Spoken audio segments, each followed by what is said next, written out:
No. Okay. It's a mockery of a lockdown. But anyway, let's get to the. Yeah. Let's get Sorry. on with it. Okay, I'm ready. Um, so you've talked about the importance of using the right words when discussing Yeah. this stuff. Um, can you tell me why you prefer the term cult to other words people use in the media or academia to describe this stuff? I'm afraid you're cutting out. I only heard a few of those words. Um, why can you can you tell me why you prefer the term cult to other terms people use to describe this stuff in academia or in the news?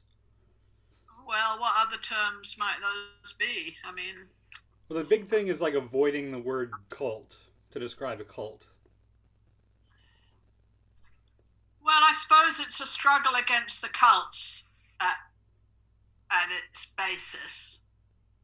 Cults don't want to be thought of as cults. So they essentially have uh, got various academics in particular to have a debate about this and to try to take away out a useful and descriptive word Mm-hmm. so that they can't be named. You know, if you can't call something something, it doesn't exist, does it? If you call it a new religious movement, that's fine, right? That implies religious freedom and all kinds of other things. Um, but a cult is not it may be a new religious movement, but it may not be. It may be a political movement. It may be a self-help movement like NXIVM. You know, what's religious about NXIVM? What are you Mm-hmm. going to call a group like NXIVM? Organized crime, that would be good. You could call it that. Um, but a cult is the most obvious and clearest description. Mm-hmm. Having said that, it's important to define the terms because of the attempts to silence that our use of that language. So, you know, various of us cult scholars do have various definitions, but they're all essentially the same. Mm-hmm. You know, what academics are like, they like to argue the fine points. But we all talk about a charismatic and authoritarian leader and the use of a totalistic belief system and an isolating system and some form of, whether you call it brainwashing or coercive control or undue influence. But these are organizations that you can describe using those terms. And there is no other useful term. I mean, you could call it a coercively controlling group. I would accept that term because coercive control is now recognized in some areas as a phenomena, a defined phenomenon. But you know, it's also helpful to talk to the public. You know, language is full of meaning, and you know, George Orwell wrote a whole book, 1984, beautifully discussing the way that language is important and how it can be used to control us by limiting us. And in fact, that's one of the things that cults do, is they limit our use of language and they change the meaning of words. It's called loaded language, so that it's not what people outside the group think of as various terms, but each particular cult has, so that people in the cult can't think and clearly and can't communicate with the outside world anymore because they're just speaking the cult language. Mm-hmm. So it's very dangerous to try to control people's use of language. And personally, I resent it. You on the same topic. You like the word brainwashing to. Yeah, I do. Yeah, but I'm not. We could call it anything. I don't care if we called it. Yeah. I'm just saying it's important because there's like a connotation to it that Yeah. So implies. what it means, what brainwashing means, it comes, and I mean, this, again, cult scholars will all tell you the same thing because this is the origin of the word. It comes from the original studies of Maoist China and the re education camps, and in Chinese, it meant to cleanse the brain or some version of that. When they were re educating, i.e., what we think of as brainwashing people, which it simply means a process whereby you are stopping people having their own autonomous thinking processes, where they will be thinking about their own world with their own brain and for their own survival interests. And you are squashing that through these influence or coercively controlling methods that are quite well known, so that the person has to suppress that thinking. Again, George Orwell beautifully describes this in 1984, as does Arthur Koestler in Darkness at Noon and other authors. It's a real phenomenon. It exists. And you can pretend it doesn't exist by saying, let's not use that word, or let's not even use any other words. We're just going to say people choose to go get themselves branded by Keith Raniere, because that's their idea of a good time. Well, anyone with any iota of common sense will understand that there was some process that was going on that led people to this self-damaging behavior by this psychopath. So we need a word to describe what those methods and that behavior, what those methods are. Yeah. And coercive control is currently being used in some legal arenas, and that's also a good word. Maybe that's a better word in a legal context. But brainwashing is a good word for the public because they kind of know what that means. Uh-huh. Right? I mean, if I asked you, what does brainwashing mean? I'd have an idea. Have an idea. Yeah. If I asked you what a cult was, you'd kind of have an idea. So there's a reason these words have been prescribed and made, not prescribed, that's a bit strong, but made controversial, is because the cults, the big cults, do not want us to be able to describe them. They want to be called new religious movements, which they are, and they're cults. And sometimes the word cult isn't even used. I just read an NPR article on the co-op wars that did like everything in its power to not use the word cult. And the funny thing was, it cited your book to say that the group was highly secretive, but the word cult appears in the subtitle of the book. Something else you'll see a lot that people try to get around this problem of not using language that's actually useful is they'll put it in quotes, a cult. That's like saying a murderer. Yeah. Like, well, did they murder the person or didn't they? Or a rapist. It's, and obviously I'm doing double quotes for your. Yeah. It's nonsense. That's because, it's been made into this, can't think of the word. Anyway, this thing that's become controversial when all around us, in fact, exist these groups that engage in these behaviors. And so what are we going to call them? Let's give them a name. And again, I don't really care what we call them as long as we call them something that adequately covers the phenomenon.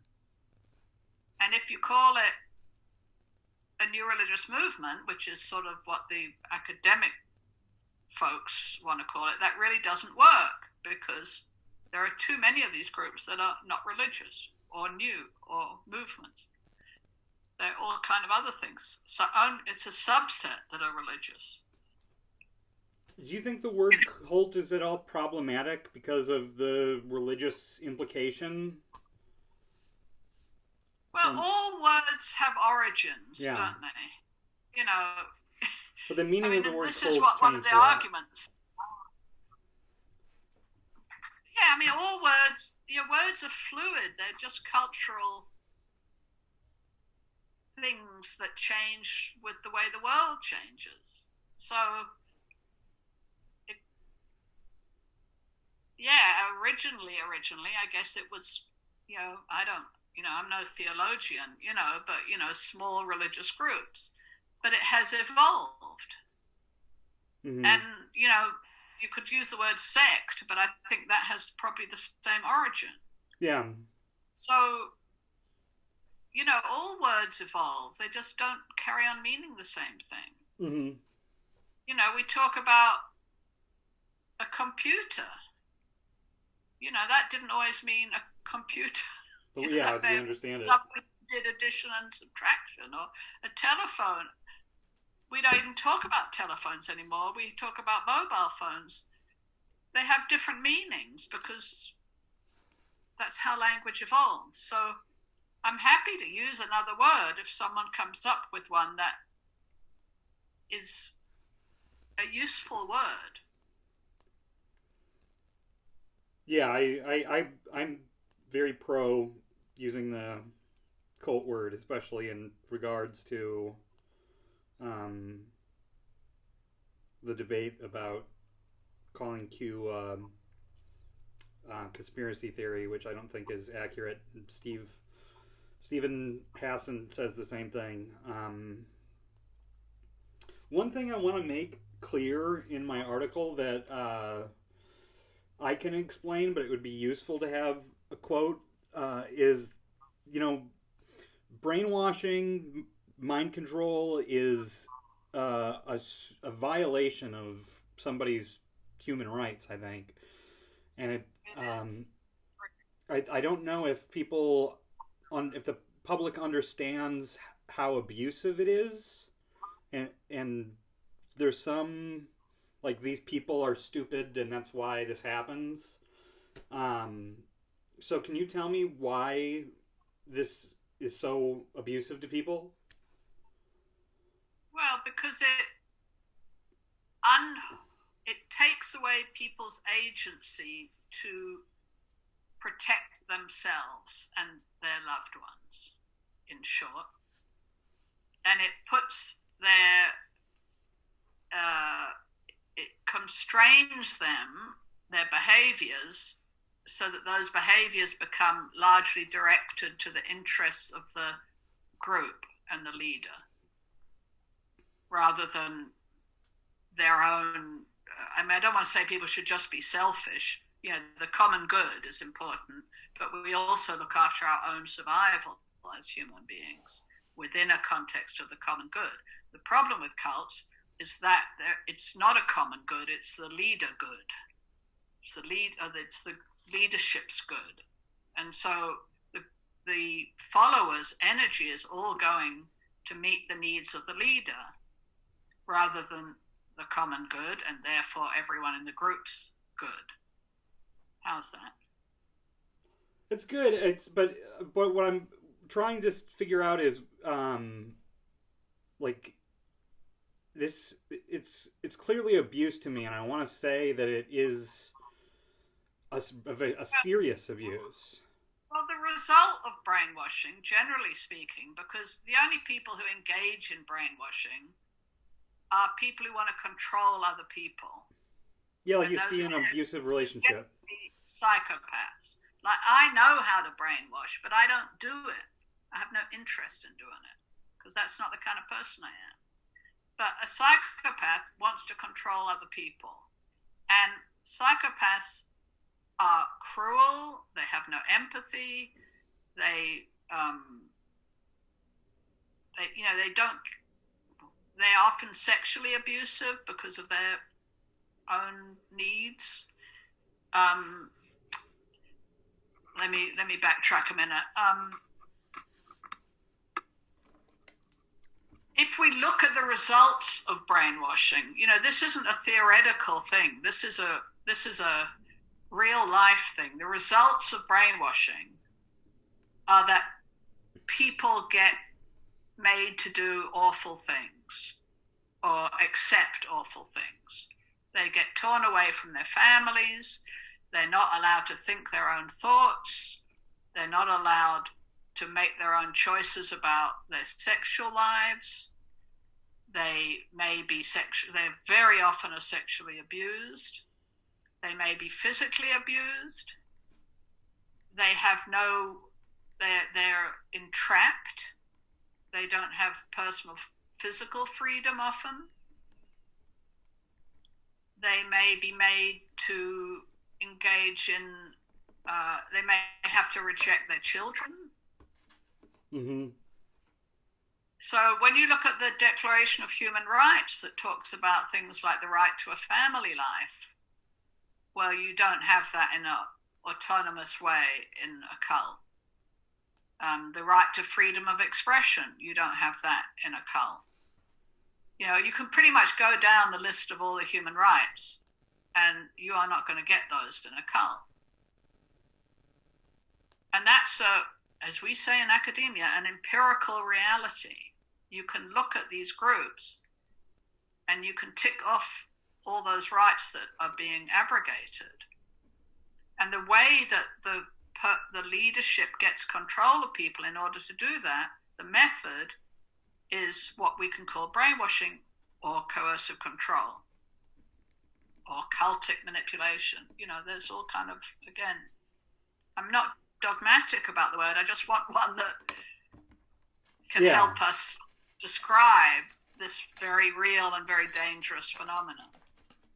One thing you said that kind of reminded me of an idea is in regards to abuse that I think should be clear is that cult leaders are not so deluded that they don't know what they're doing. And I think somebody like Victor Bernard, he knew he wasn't Jesus. Yeah, we assume. Sorry, I'm one of these people who now make sourdough bread, so you have to just talk to me while I do my next bit of it.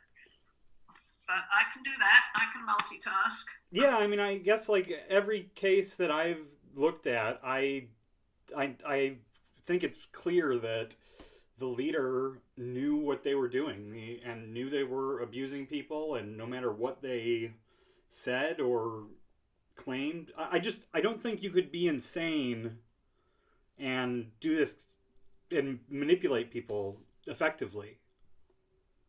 Well, I mean, insane is not a clinical term, so it gets tossed around for cult leaders, though, and I don't think it's appropriate. Psychopaths. That's the clinical term, or sociopaths, or malignant narcissists. It's a personality disorder that they have. They're not generally psychotic, although some might be at different times. I don't know. I wouldn't be surprised if they go into psychosis sometimes. Mm-hmm. But they have to be in control. They can't be not in control, because then they're not using their what they know. Mm-hmm. Well, what it is a personality disorder of an extreme kind. I guess you have to have really good communication skills to do this kind of shit to people. Well, look, you do, and you have. One thing, I can't remember where the quote is from, I'm afraid, it's somewhere else, but that I like very much, is that they have insight into other people's minds, but not into their own. Okay. So you can figure out how other people tick. Now, just give me a second, I've got to wash my hands. Okay. Don't.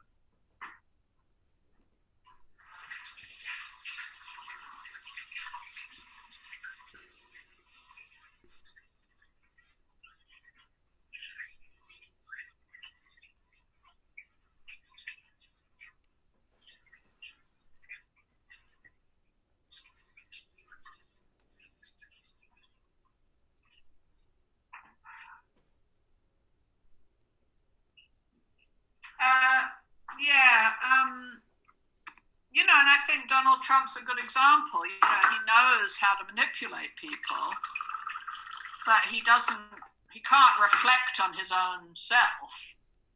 Yeah. And neither can a cult, you know, well, he is a cult leader, but, you know, but they're very good at understanding how to manipulate people. So that does mean they know what moves people, you know. Yeah. Can a cult have multiple authoritarian people in leadership, or has it got to be an individual? That's an interesting question that I've thought about a lot over the years, and I think I'm still trying to work on that one. But this is what I think.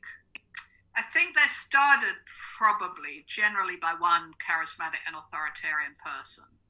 Okay. However, there's two different ways to look at what happens next.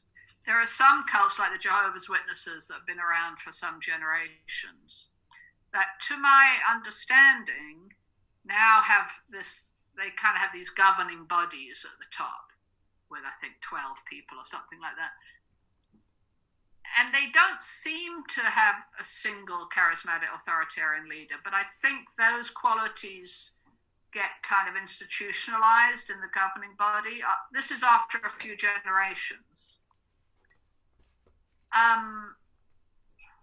So that's one way of what happens with these large multi-generational organizations. Although some, like Scientology, you know, just carry on over the generations.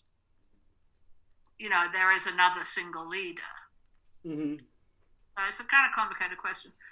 But also in a single cult, you may have the lieutenants, and some of those may have some of those qualities. But they can't be too much like the leader, because then the leader's going to get rid of them because they present a threat to the leader, right? We see that with Trump. Anyone who tries to have too much of an opinion gets fired. Yeah. So you get this unstable lieutenant layer. They have to be perhaps mean and nasty, but not too much wanting too much of their own power. But the authoritarian goal has got to be the same. Yes, but they still have to submit to the leader. And I guess when somebody dies, like, you know, L. Ron Hubbard or well, he had groomed his next. Yeah, there's somebody waiting. So you're not going to have, like, a good guy come in and take over. Never. No. Nor do I think. I've not really seen a good example of something where it was a nice group that then turned bad. You know, had the leader, then the leader decided to turn it bad. I haven't seen much of that. You know, I think these leaders are bad guys, people. They're not always guys. You know, they're psychopaths. They might take over an organization for their interests, but it's not like they started out okay. Like, people talked about the O like that, the CO. Mm-hmm. Like, oh, it was okay for a while and then it went bad. I don't believe that for a moment. No. You know, I think this is a defense mechanism people use because it's hard for them to accept that they've been victimized. Mm-hmm. Which is a hard thing to accept, so I'm somewhat sympathetic to them. Somebody made a really good audio documentary about the Co. I could send you it. I don't remember exactly where it came from, but it did have people that were in the Co. and O speaking pretty frankly, more frankly than I've seen elsewhere. Yeah, send it to me. I don't think I know that one. Yeah. It's interesting. I think it's like a half hour long.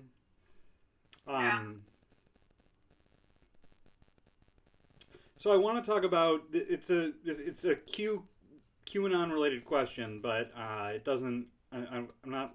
I don't need to phrase it that way. Um, I was sort of bothered by a writer who explained that QAnon was not a cult because people could just get up and leave at any time, which Well, that's classic. Yeah. which is not, just not true. And I have I interviewed a woman who was a reformed QAnon who turned out to be completely still totally plugged into it.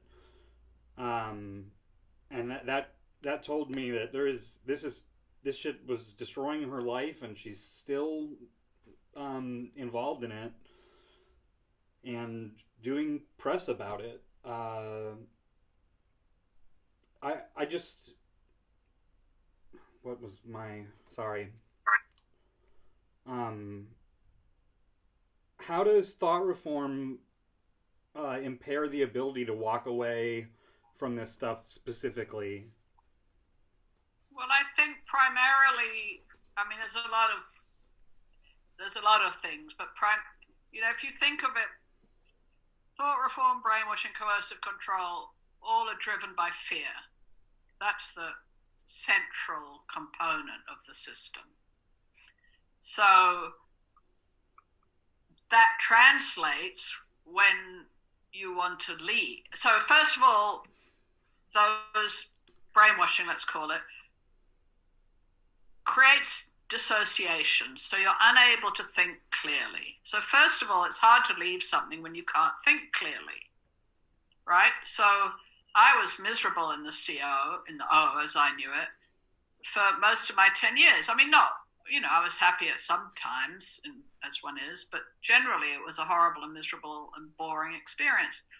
But I didn't have my mental capacity, as I do now in speaking to you, to be able to leave. I was exhausted. I was had this underlying level of stress and fear. I literally couldn't think about it, and that I know that's hard for people to understand, but that is what it felt like to me. I could think about other things, but I couldn't think about that. It's like you're a deer in the headlights. You're in a mentally frozen state as regards that group, not as regards everything else necessarily. Mm-hmm. So that's the first thing, is that you can't think in the way you normally might think. And that is the result of brainwashing. Then there are, if you leave, there are a lot of potential fears.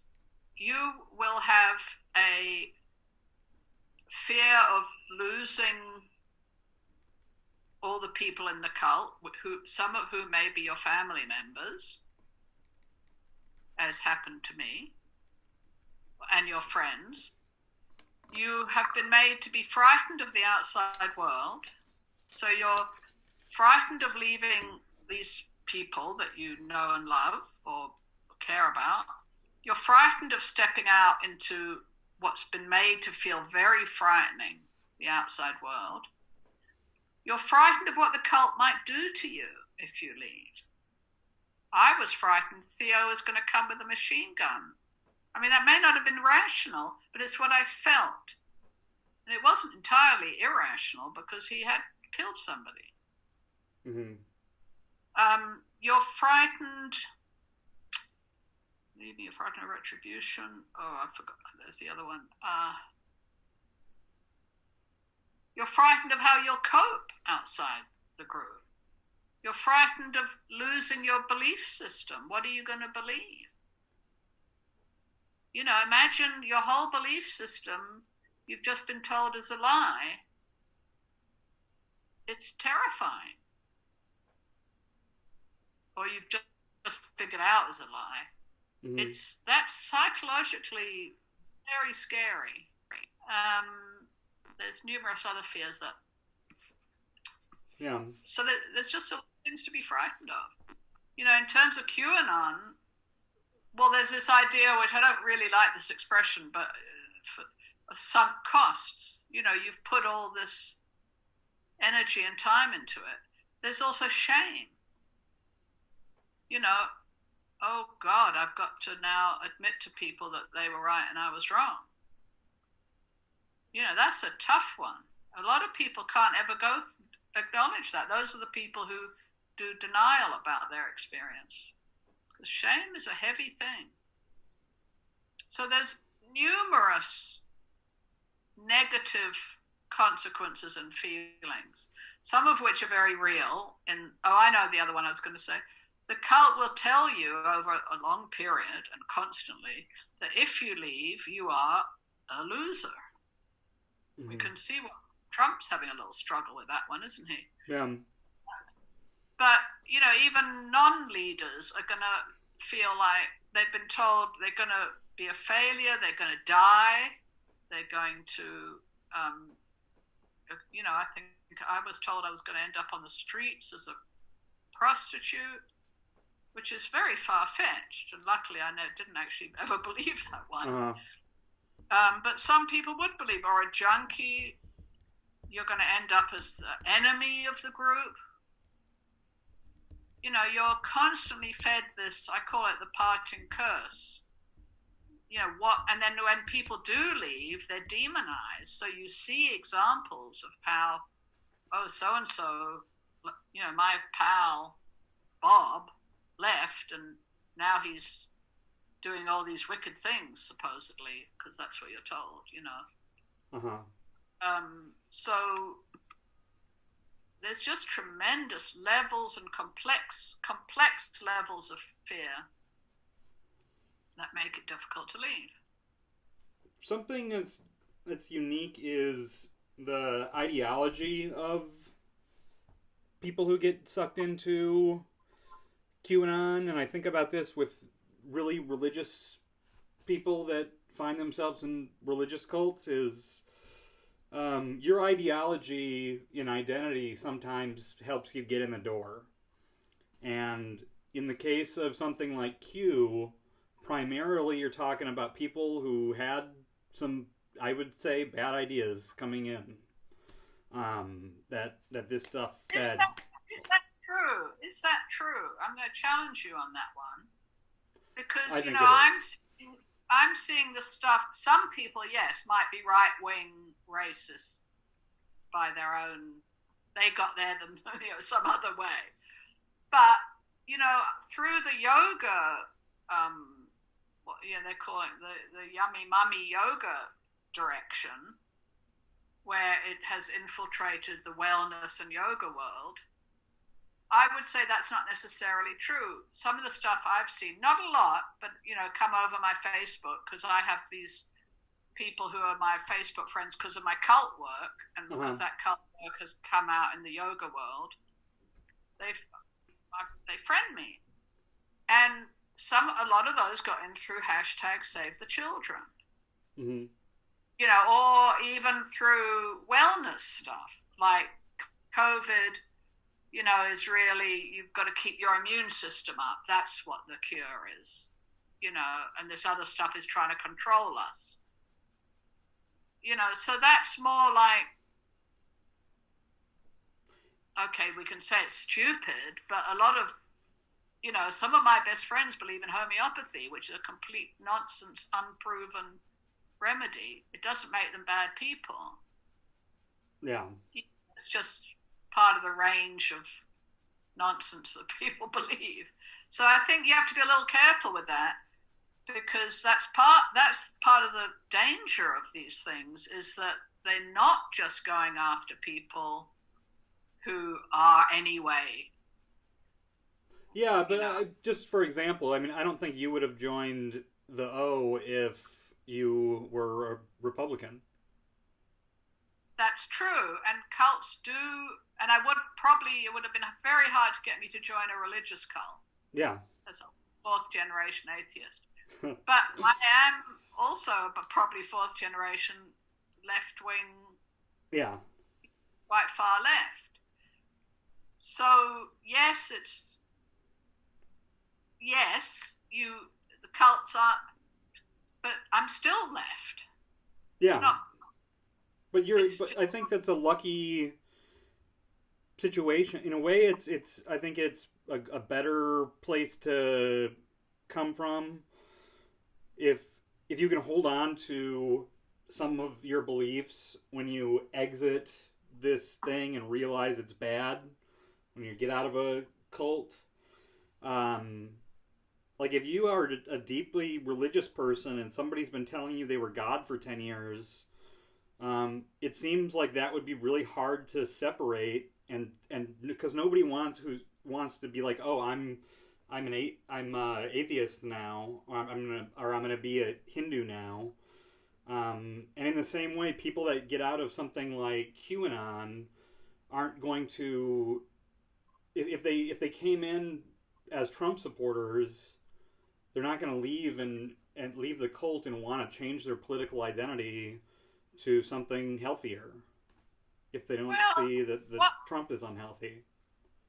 what is true about what you're saying, in my view, is that if people really come out of a cult and they acknowledge they've been in a cult, it's very difficult figuring out what your ideology now is going to be. And for me, that was difficult, right? I'm saying this very blasé now, oh, I'm still a leftist, but that was years. I went through a lot to get there, right? Because your entire belief system's been blown up. And actually, I thought I was protected from cults because I wasn't religious. I thought cults were just religious. That's one of the reasons I'm so militant, if I can use the word, about being clear about they're not all religious. Yeah. Because I never thought I'd be in a cult. I'm an atheist. Well, it didn't protect me at all.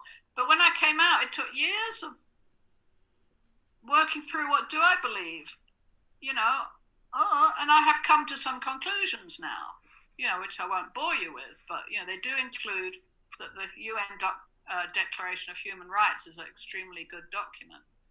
Yeah. But I'm a very different kind of leftist that I was, very different.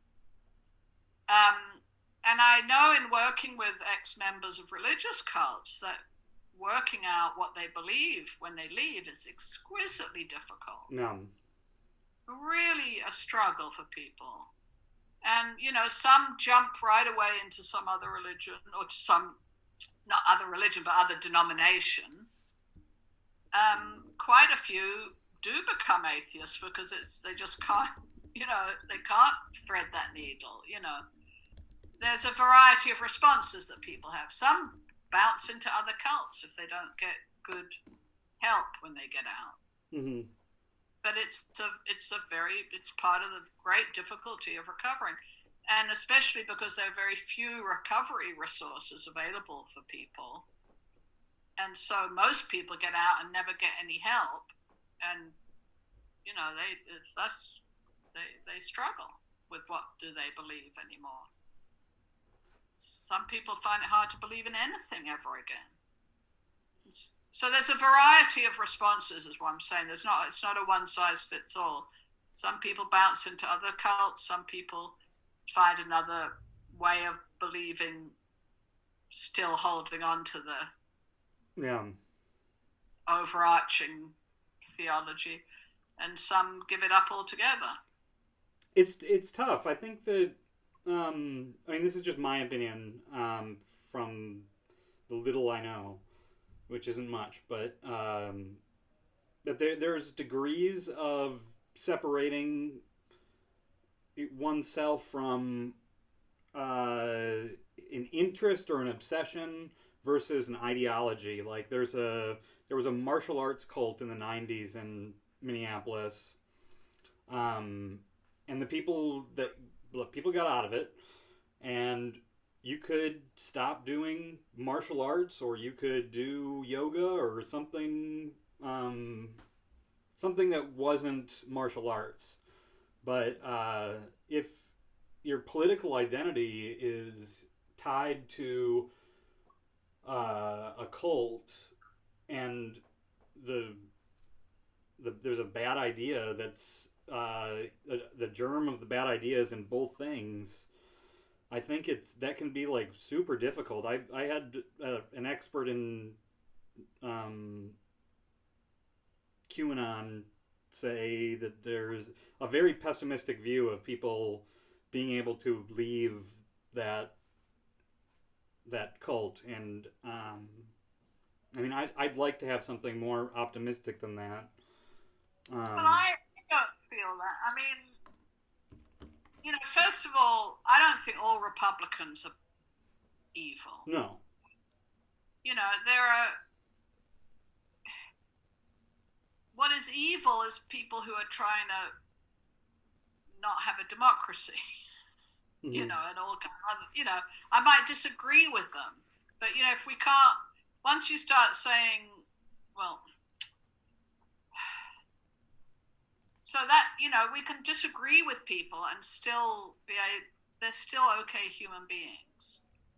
Yeah, but you might be a racist and join Q too. And that's a different kind of. But it's you can be also a racist who's also okay. I mean, I know that's a kind of crazy thing to say, but it's like there's a racist who's actually going to try to kill and put people in concentration camps, and there's someone who's just kind of fucked up in their thinking. Uh-huh. It's. I think we have to be careful about this because, I'm gonna bring up the trans debate here mm-hmm. because this is a good example of what's going on. The trans debate has been made a litmus test of are you okay or are you not okay, and there's no discussion allowed about it really. Mm. In where I am, it's very dangerous to have maybe children shouldn't be shoveled into taking meds before they're 18. It's become a no-go area, and we have to be able to discuss it at least.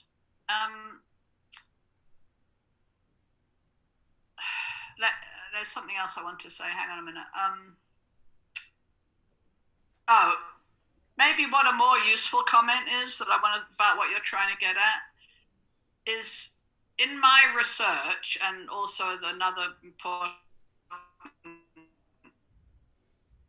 way more important than me, is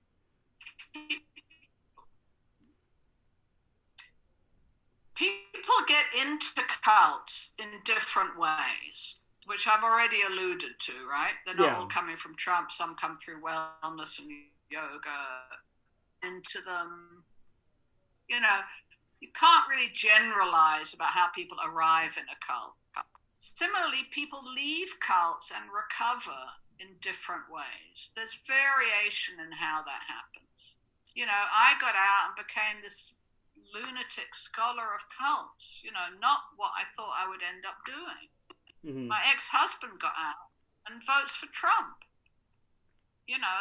These are very different pathways. Yeah. But what is the same is the cult experience. That's the same. So I think it's important we can generalize very well what happens in cults. You are going to be controlled in this way with these outcomes. But we can't generalize about how people meet the cult or what happens to them after they leave. Yes, you could have a few generalizations that people are going to be traumatized afterwards, but they won't all acknowledge or agree that they have been. So I think you have to be a little careful with that. So that's why I am optimistic more. I don't think all the people coming out of Q are going to stay being racist, horrible people. I think some will go, wow, that was damaging. Let me learn about this. I made a mistake. And some will carry on and be racist and find another horrible group. And others will just keep their head down and try to pretend it never happened. All right, I'm almost done here. I am going to be careful about that, and I know that an editor wouldn't let me say something irresponsible like that anyway. By the way, I'm sorry about City Pages. Yeah, I know. It's a bummer. I've got a pretty good in, and I've got more space now, which is good. So I'm pretty much done, but I want to. I've got a lot of things that aren't optimistic, and I'd like something that was a little bit rosier, at least, than what I have. Do you have any optimism about people getting to an understanding that a better understanding of this stuff, so that it won't be as regular, or is there any good fight against this stuff? Well, first of all, I'm going to say we have had an election, and that was a positive result. Absolutely. So there, that's something, and that's important, And I think the other thing is cults work because they deny reality and they create a fiction. But reality has a way of asserting itself.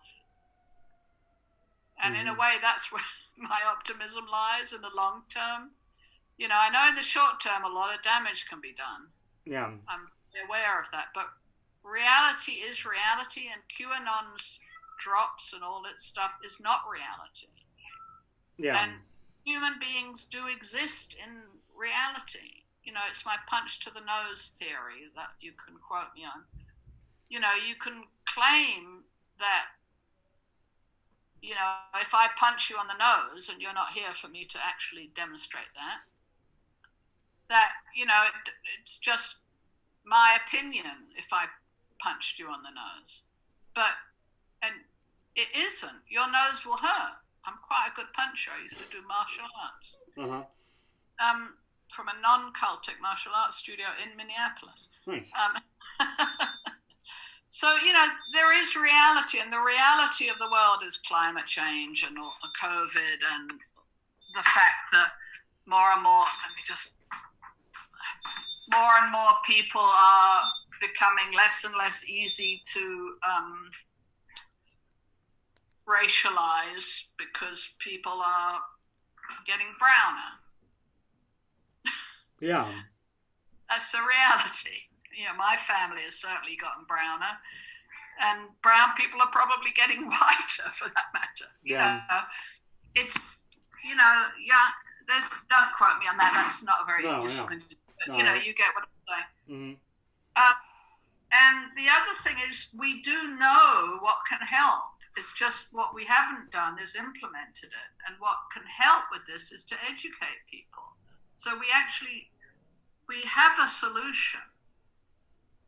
And I don't know if I said this before, but after World War II, in the peace agreement, the Allies, part of the peace agreement, or somewhere in there, was that Germany had to educate throughout its educational system about totalitarianism.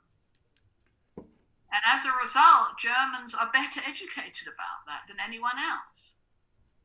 And we could do that. We need the will, but the knowledge is there. If it's not suppressed by those who are trying to suppress the knowledge by not letting us use words like cults and brainwashing and coercive control to come back to the beginning of this. So I'm optimistic. Also, the other thing that makes me optimistic is that as we've developed this language and this knowledge, which has taken some generations and is still ongoing, more and more people are speaking out. There's a reason you're writing this article.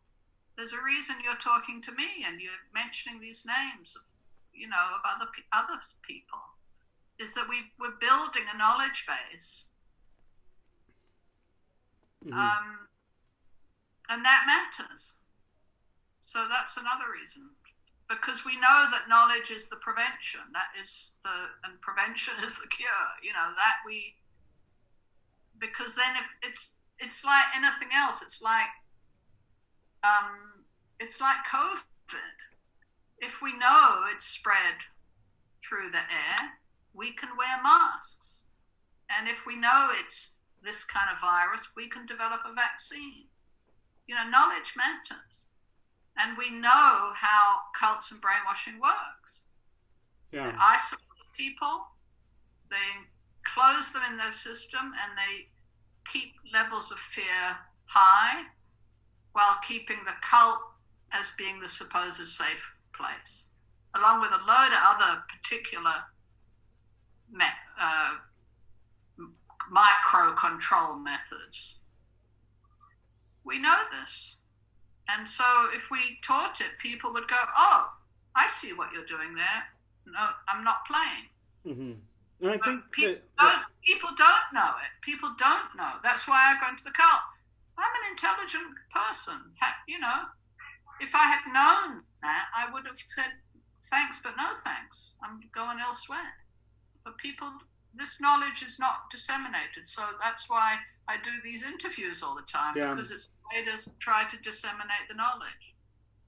And that is happening more and more. And I think that the education and the language are so closely tied together. How do you educate about something if you can't give it a name? Yeah. Like if you look at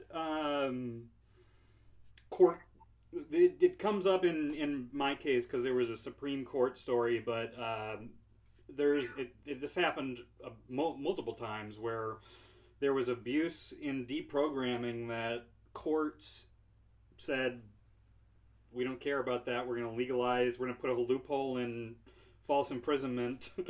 And that was a reflection of Jim Jones when 913 people died.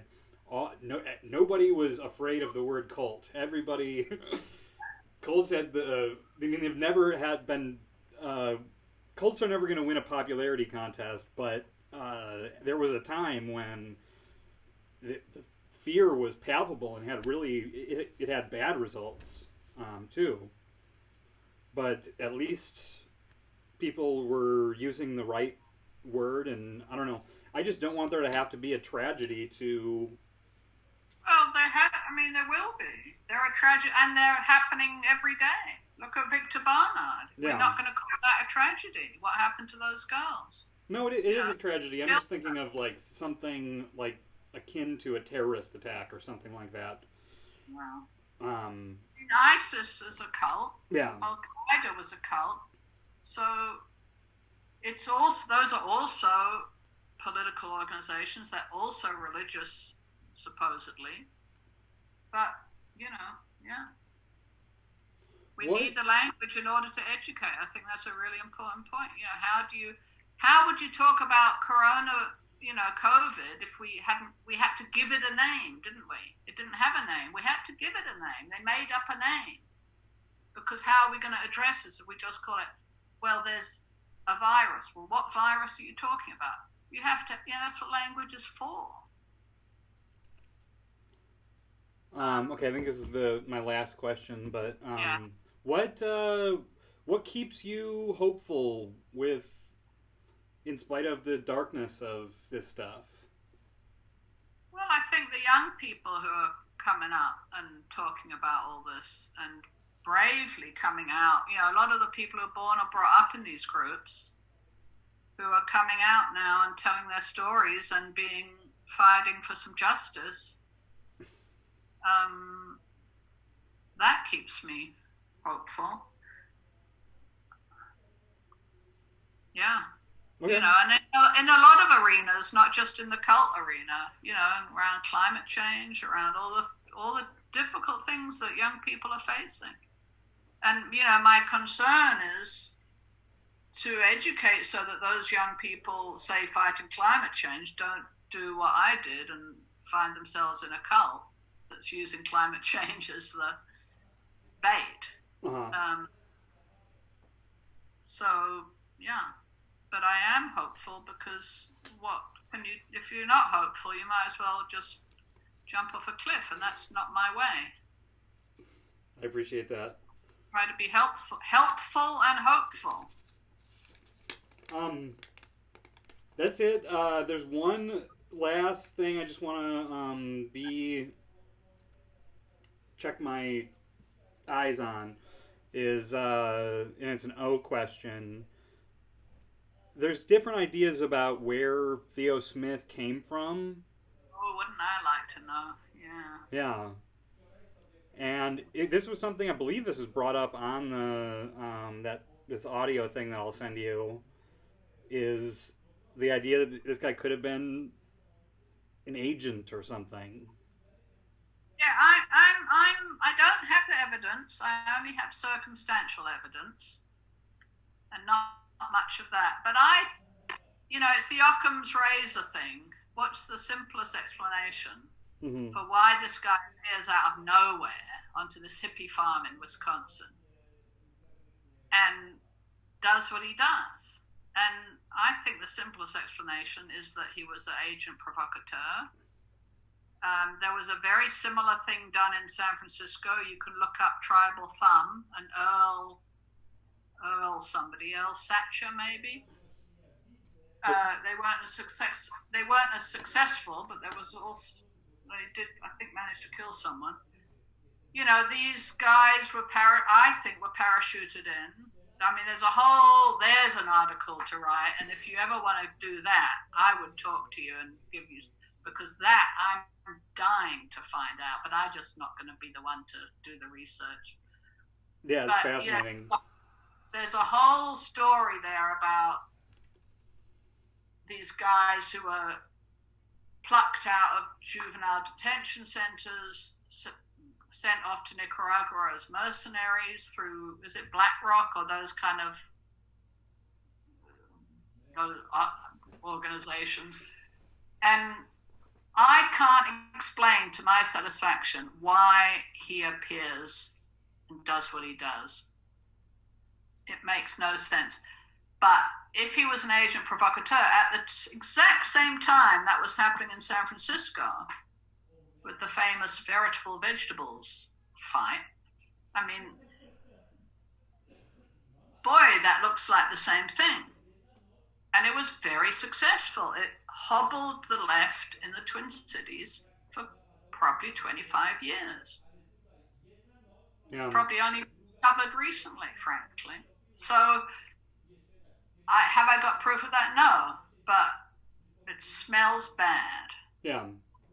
I think it could be, like, given, some people have the opinion that, I wouldn't name you, but that just some kind of insinuation to not make it seem like this guy was embedded in the community and came up with the and things got weird for some reason, and then he was a cult leader. Because he was not embedded. No. Yeah, he was embedded. He was not embedded in the community. He appeared. Yeah. His first recruit, who's still sort of connected in some way, was the guy he met first at Winding Road Farm in Wisconsin. Mm-hmm. So, he had nothing to do with the community. Yeah, it's interesting. Well, I will. I'm happy for you to quote me on that. I talk about that in my book briefly. I read it. Yeah, I'm not shy about talking about it. It's as good a hypothesis as any other, and I don't know what the other hypotheses are, frankly.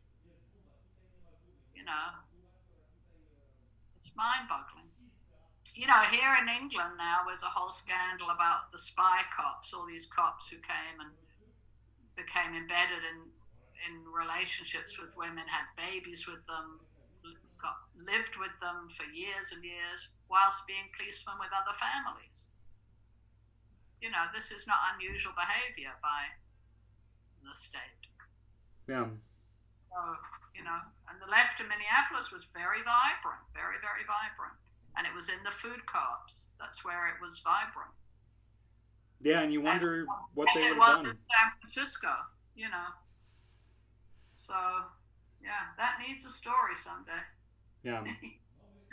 All right, I've got to go. Thank you so much. I really appreciate it. This was informative. I thank you so much. All right, it's a difficult topic, so I understand. It takes a while to figure out. Yeah, yeah. Thank you. Thank you so much. All right, good luck. Take care. All right, you too. Bye. Bye.